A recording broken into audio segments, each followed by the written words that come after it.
السلام عليكم ورحمة الله وبركاته، والصلاة والسلام على سيدنا محمد وعلى آله وصحبه أجمعين.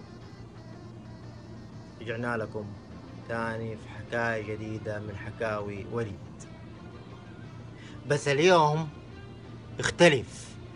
نحن اليوم جايين نقول لهوليوود وديزني إنه مو بس هم عندهم سندريلا، حتى نحن عندنا سندريلا. فخلونا نشوف حكاية فتوريلا.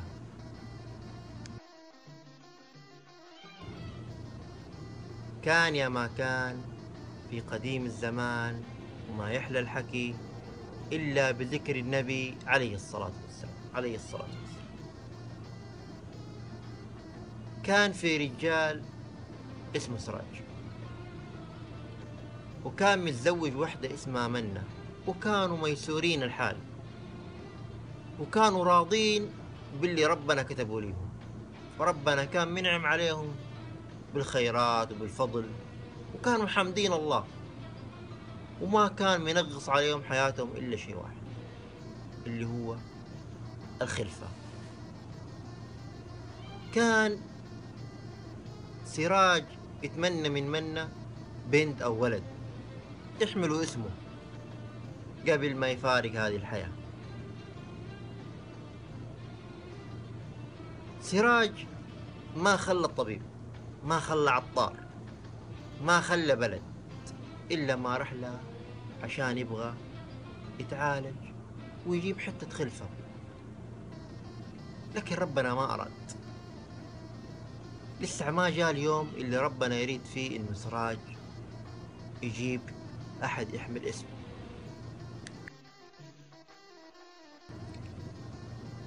وفي يوم هو مهموم وحيران وجالس في الخارجة حقت بيته في الليل، إلا وتجيله ديك العجوزة، وكان معاه كيس، كانت تشحت وكان معاه كيس. سلمت عليه، قالت له وعليكم السلام. وعليكم السلام يا أمي. قالت له ويا ولدي ايش مقعدك لهذه الحزة، ما تقوم تخوش تقوى ترقد.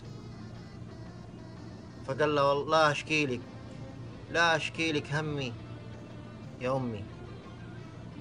قالت له قول يا ولدي. فقال لها أنا يا أمي نفسي في ولد، نفسي في عيل يشيل اسمي. قالت له الحل عندي يا ولدي. إلا الحل عندي؟ كيف يا أمي؟ أنا ما خليت طبيب ولا خليت بلد وأنت جاي الحين تقولي لي الحل عندي. المهم خرجت من وراها جراب وفكته، قالت له يدخل يدك في الجراب. دخل يده في الجراب وخرج له تفاحة. قال هذه تفاحة يا أمي، إيش أسوي فيها؟ قالت له شوف يا ولد، تخش الآن البيت، تقطع التفاحة نصين، نص لزوجتك ونص لك، تاكلوهم قبل ما تناموا، وبعدين تروحوا تناموا، وإن شاء الله ربنا راح يكتب المكسوب. لكن فيها يا ولدي في شرط مهم. قال ليش هو؟ قالت إنك ترضى بقضاء الله.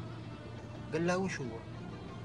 قالت له إنه بعد ما زوجتك ما حتجيب المولود، سواء كان ولد أو بنت، حتموت زوجتك. قال هش حتموت زوجتي؟ قالت له ايوه حتموت زوجتك. المهم واختفت العجوزة، واخذ سراج التفاحة ودخل البيت مهموم، حطها في المركب عنده وجالس يطالع فيها ويطل ويفكر في كلام العجوزة دي. يقول ايش اسوي ده؟ اكل التفاحة ما اكل التفاحة؟ طيب لو اكلتها انا اخاف على منة، وانا ما عندي اغلى من منة، يعني ايش اسوي بالضبط؟ صار محتار. قرر سراج انه ياكل التفاح. المهم قبل العشاء جلس مع منة يشربوا الشاي، وقال لها يا منة أنا عندي ليكي خبر. قالت له قول يا سيدي. أهري وغوشت قلبي. قال لها شوفي يا منى، شفتي هذه التفاحة؟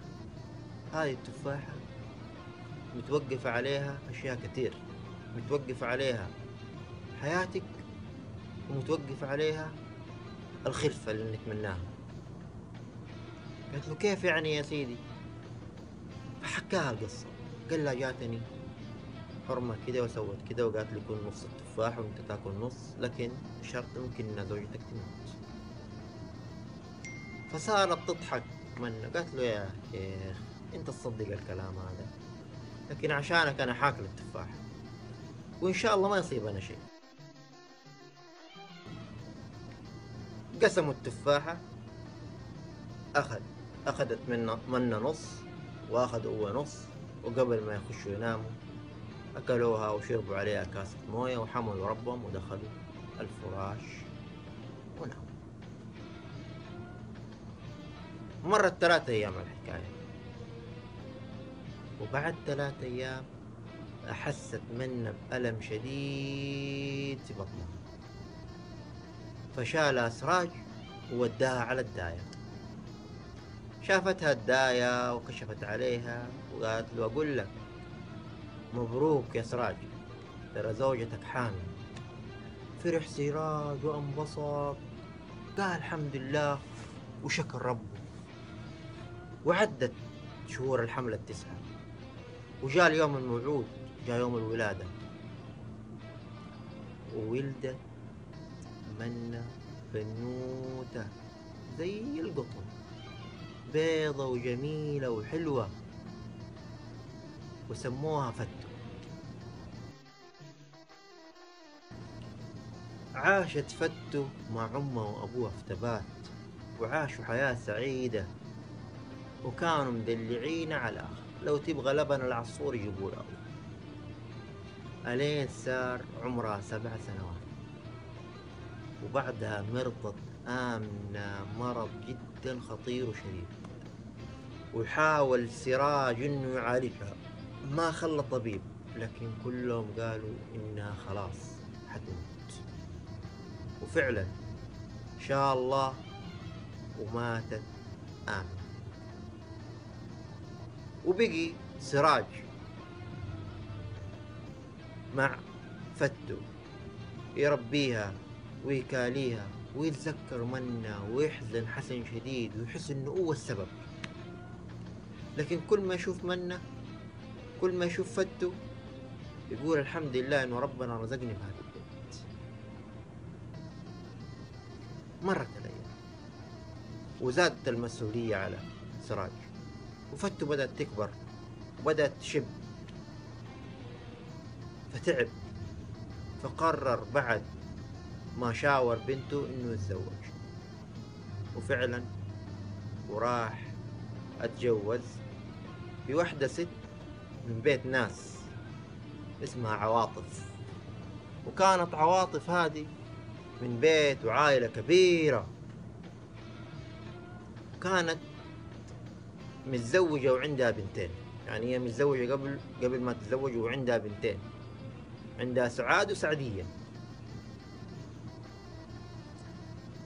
فلما جاءت تجوزها شرطت عليه، قالت له شوف أنا يا ولد الناس عندي بناتي وما قدرت أتركهم، ولازم يجوا يعاشوا معايا في البيت. فشاور بنته لأنه دائما يشورها، فشاورها فتو، فوافقت فتو، قالت بالمرة يصير عندي أخوات بدل ماني عايش لوحدي. جو سكنوا في البيت. في بادئ الأمر كانوا يعاملوا فتو معاملة كويسة، وكانوا يعني مسوين معاملة كأنهم أختها، وكانت هي تعاملها كأنها أمها، والأم تعامل والزوجة تعامل فتو كأنها بنتها، وكانت الحياة ماشية. ألين جاء وقت ومرض سراج، وللأسف إنه كان نفس المرض اللي مرضته زوجته الأولى منه. وبعد فترة من المرض مات سراج وفارق الحياة. مات سراج، ومن هنا اتغيرت معاملة الأم وبناتها مع فتو، وصاروا دايما يكسوا عليها ويمسكوها شغل البيت، وهي الوحيدة اللي تطبخ وتكنس وتنفخ، وهم حاطين رجل على رجل ولا كأنهم إلا أميرات. اتبهدلت فتو حياتها وعاشت حياة كئيبة ونكد، وحتى سكنوها، خرجوها من غرفتها وسكنوها فوق في السطوح. فكانت دائما في الليل تفتكر أبوها وأمها وتفتكر العز اللي كانت عايشته وتبكي وتقول يا رب يا رب. ومرت الأيام والسنين